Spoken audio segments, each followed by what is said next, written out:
Ang susunod na programa ay rated G. Ito ay pwede sa lahat ng manonood.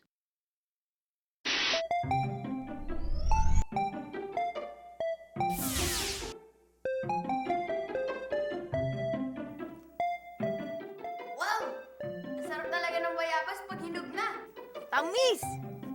Sarap din itong palaman natin sa tinapay, ah. Guava jelly. At kasabay din itong guava juice.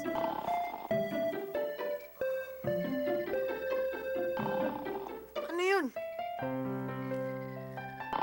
Ayan na naman siya. Hinihintay malaglag ang bunga. Bakit kaya ayaw ng pitasin? Hinihintay niyang mahinog ang bunga at kusa itong malalaglag. Tamad! Teka, di ba? Hinog na ang bungang ito?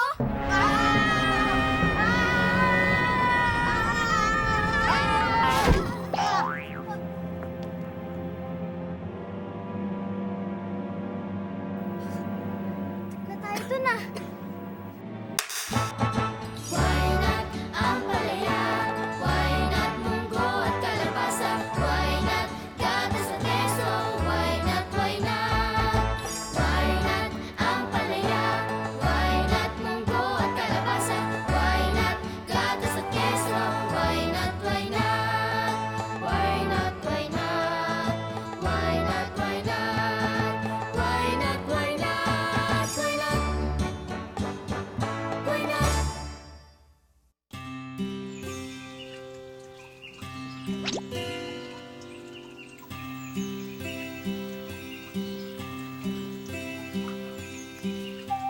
Buti na lang, hindi na kasya yung bayabas na sa bibig ng mama. Kung hindi, tinutunaw na tayo sa bituka niya. Kasama ng bayabas. What? V! Kayo nga! Oh, Bubot, ba't ka nandito? Buti na lang. Nandito kayo sa lupa. Kala ko aakyat pa ako ng puno para hanapin kayo. Eh, bakit mo naman kami hinahanap? Kailangan kasi namin ng tulong nyo. Achoo! Bakit? Ano problema? Mabuti pa, sumama kayo sa akin para makita nyo. Achoo!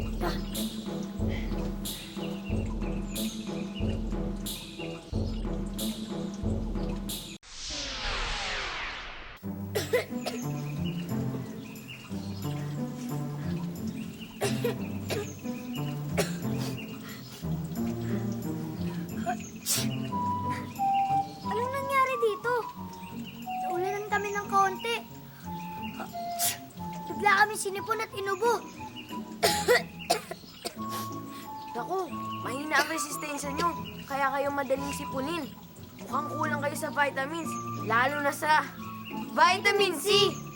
Eh, lagi naman kami kumakain ng prutas ah. Eh, di ba maraming vitamin C yung mga prutas? Eh, Bubot, hindi naman kasi pantay-pantay ang taglay na vitamin C ng mga prutas. May mga prutas na talagang napakayaman sa vitamin C. Iyon nata ang kailangan ninyo. Ano yung prutas na yun? Ano pa? Eh, di bayabas! bayabas! Oo, at alam namin kung saan meron ito. Tayo na!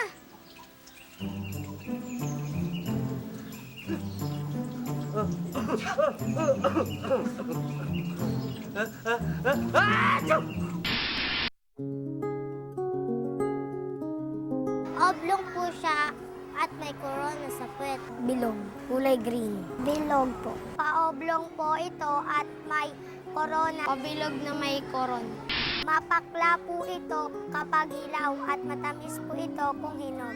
Mapait. Manamis-namis at medyo maasim. Matamis. Mapait. Maasim. Iron. Vitamina C. Calcium. Vitamin C. Vitamin C. Vitamin C po.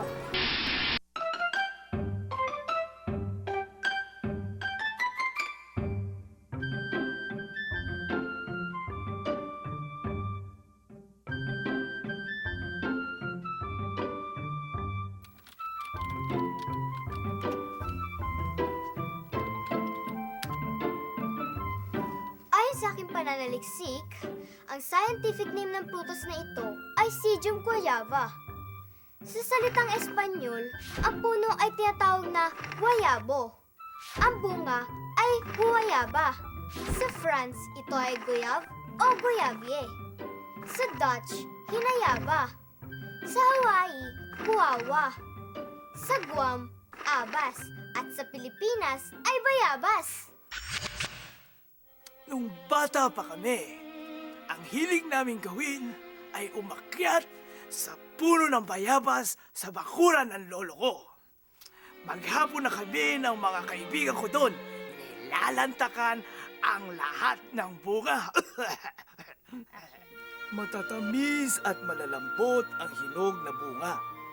Matigas naman at medyo mapakla ang hilaw. Pero gusto namin pareho. Nilalagyan namin ng asin kapag hilaw pa. Masarap din. Nang tumanda ako, nalaman kong ang bayabas pala ang prutas na may pinakamaraming vitamin C. Kaya pala di kami nagkakasipon at laging masigla ang aming katawan. Sabi namin sa sakit, isang bayabas ka lang. A bayabas a day keeps the doctor away.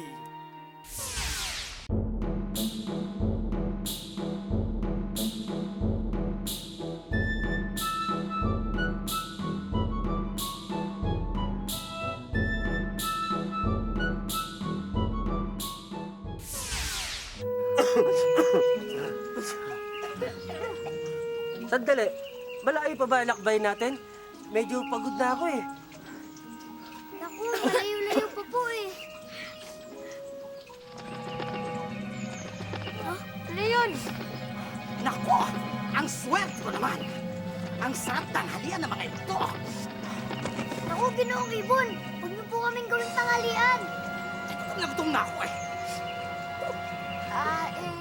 Ginoong Ibon. Napansin ko lang po, parang sinisipon po kayo. Tapos, nanamli po kayo. Masama po ba ang pakiramdam nyo? Kinda!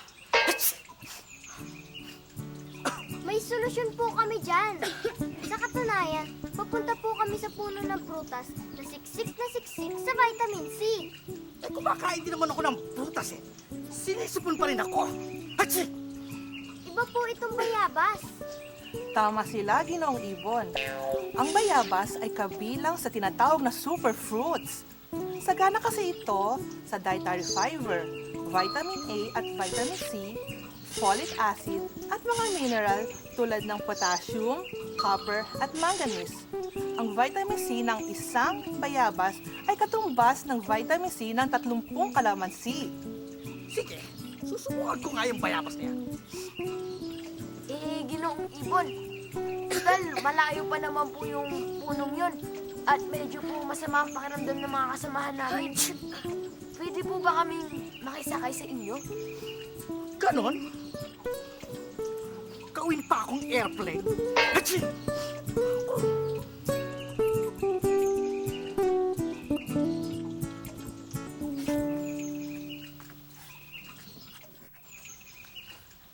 Karaniwang hindi na niluluto ang bayabas.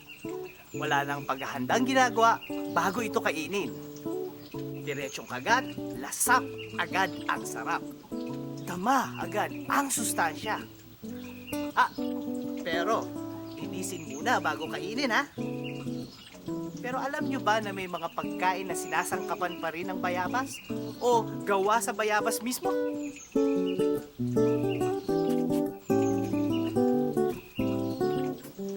Ang pinakapopular na ulam na ginagamitan ng bayabas sa ating bayan ay ang sinigang sa bayabas.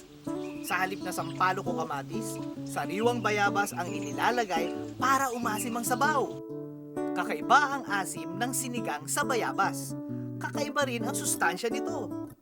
Bukod dito, ang bayabas ay ginagamit sa paggawa ng pies, cakes, pudding, ice cream, jam, butter, marmalade, at iba pang produkto.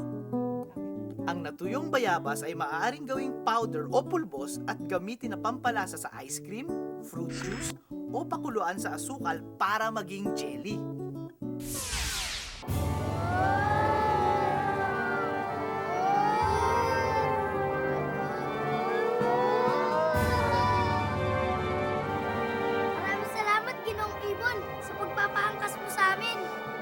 Anong man? Ha?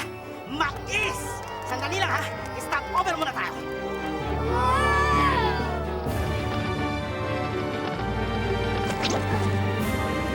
Huli ka! Ang swerte ko naman. Ang sarap ng hapunan ko ngayon. Ginoo, wag din naman po ang gawing tanghalian! Matagal na rin akong hindi nakakakain ng inihaw na ibon. Ginoo, mukhang sinisipon din po kayo katulad ko.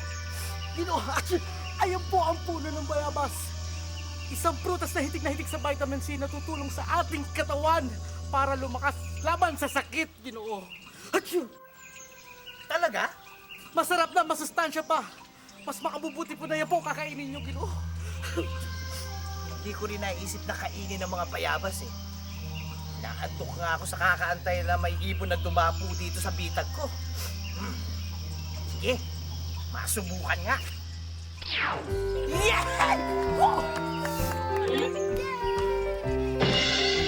Alam niyo ba na pwedeng panggamot ang bayabas sa ilang karamdaman? Ang ugat, balat ng puno, dahon at hilaw na bunga ng bayabas ay maaaring gamitin laban sa gastroenteritis, pagtatae at dysentery. Ang dinikdik na dahon ay maaaring ilagay sa sugat at mga singaw. Maaari itong pakuluan at gamitin na panglanggas. Nalilinis nito ang sugat at tinatanggal nito ang mga mikrobyo. Ang pinakuluang dahon ay maaaring gamitin laban sa ubo, pananakit ng lalamunan at namamagang gilagid. Nakapipigil din ito sa pagsusuka at pagkahilo. Lalamukusin lang ang dahon ng bayabas at aamuyin. Salamat sa inyo, Bot. V, masigla na kami. Malakas pa ang katawan namin laban sa sakit. At dahil yan sa bayabas. Natutuwa kami at nakatulong kami. Di lang sa inyo, pati rin sa iba. Wala nang sisinghot-singhot.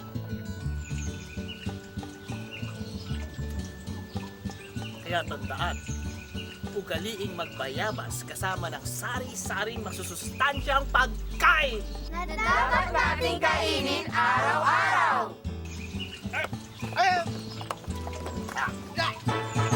Why not ang palaya? Why not munggo at kalabasa? Why not gatas at keso? Why not, why not? Why not?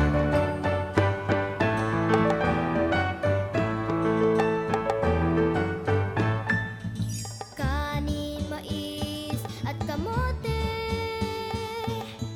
isda, itlog, tokwat, pinya, saging, mangga at marami pang iba. Pagkaing masustansya, pagkaing masustansya, sari-saring mga pagkain, handog sa atin ng mundo. Masustansya at kumpleto, ito ang sikreto, ito ang sikreto. Why not ang palaya? Why not munggo at kalabasa? Why not gatas at keso? Why not, why not? Why not ang palaya? Ugaliing mag-healthy lifestyle araw-araw, mag-exercise, umiwas sa mga bisyo tulad ng alak at sigarilyo, at kumain ng masusustansya para makaiwas sa mga sakit tulad ng cancer, diabetes at iba pa. Wastong nutrisyon, alamin, gawin at palaganapin.